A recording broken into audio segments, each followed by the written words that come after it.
हम युवान कि कहीं उनका परिवार ही उन्हें धोखा न दे, कहीं इस बार ये आगाज न हो कि अब्दुल्ला खानदान गुलामी की जगह क्यों इससे ये भूल जाए कि 4 सीटें जीतेंगे, हम उसको पूरा अचीव करें।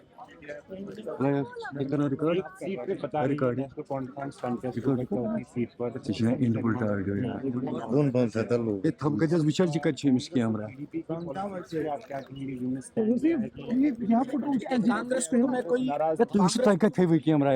मानता नहीं, वो एक कठपुतली है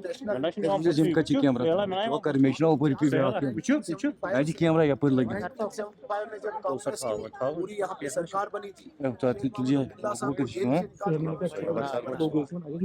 याद होगा आपको। और आज कैसे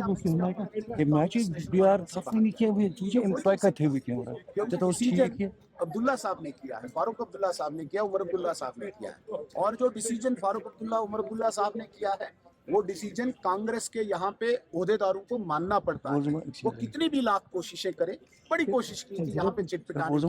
लेकिन ऊपर से अप्रूवल का हुआ जो डिसीजन अब्दुल्ला साहब की कैबिनेट में डिसाइड। लेकिन कांग्रेस कह रही है कर्रा साहब को मैं एक राय देना चाहता हूँ, वैसे देनी बहुत सीनियर आदमी है, बड़े ओहदे पे बैठे हैं, मैं उनको राय देना चाहता हूँ, आप फिजूल में चीज आया न करें पत्र लिखने में। इस पत्र की कोई वैल्यू नहीं है कांग्रेस हाईकमांड के पास, वहाँ पे वैल्यू है अब्दुल्ला साहब के खानदान से निकले हुए एक शब्द की वैल्यू। कर्रा साहब कितनी भी अंग्रेजी की बहुत जीनियस व्यक्ति हैं, लेकिन उनके उस पत्र कांग्रेस परिवार के मैं एक बात बड़े वसूख के साथ कहना चाहता हूँ, आप इन दोनों परिवार के नेताओं की स्टेटमेंट देखिए, ये हमेशा सेंटर के अगेंस्ट, विशेषकर भारतीय जनता पार्टी हो या कांग्रेस, कोई नफरत पैदा करने की कोशिश नहीं है, खुद पूरी दोस्ती रहे। मैं गारंटी देता हूँ, चाहे उमर साहब लीजिए, फारूक साहब लीजिए, महबूबा मुफ्ती साहिबा लीजिए या मरहूम मुफ्ती साहिब लीजिए, आप दिल्ली में ये जब बीजेपी को कोसते हैं सारे लीडर्स की लिस्ट निकालिए, चाहे अटल बिहारी वाजपेयी साहब थे, चाहे लाल कृष्ण आडवाणी जी हैं, चाहे मुरली मनोहर जोशी साहब हैं, चाहे मोदी जी हैं, चाहे अमित शाह साहब हैं, चाहे राजनाथ सिंह साहब हैं, एक एक लीडर का निकालिए। आप इन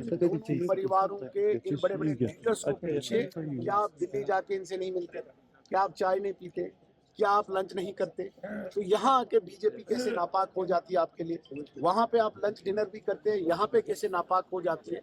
यहाँ इसलिए हो जाती है, यहाँ कोई गरीब, कोई आम कश्मीरी बीजेपी के साथ नहीं जुड़े,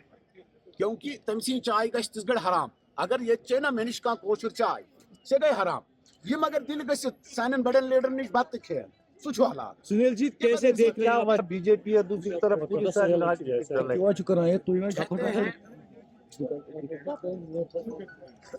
है ना, तो गीदड़ इकट्ठे हो जाते हैं, वही हाल इनका हो गया है। ये चोरों की जमात, इनको लग रहा है कि कहीं न कहीं इनके काले कारनामे सामने ना आ जाए, लोगों के सामने सच्चाई सामने ना आ जाए। आप सिर्फ इनसे सवाल पूछो, क्या मैंने लीडर्स की फहरिस्त आपको बताई, क्या मुफ्ती साहब मरहूम, क्या मैडम महबूबा मुफ्ती जी, क्या उमर अब्दुल्ला साहब, क्या फारूक अब्दुल्ला साहब, राइट फ्रॉम अटल बिहारी वाजपेयी जी तो जो मैंने लास्ट लीडर तक गिनाए, क्या इनके घरों में आप जाके चाय या खाना नहीं खाया? तो आम कश्मीरी के लिए सुनील शर्मा कैसे वो दुश्मन बन गया? कल महबूबा मुफ्ती ने कहा कि सुनील शर्मा जी ने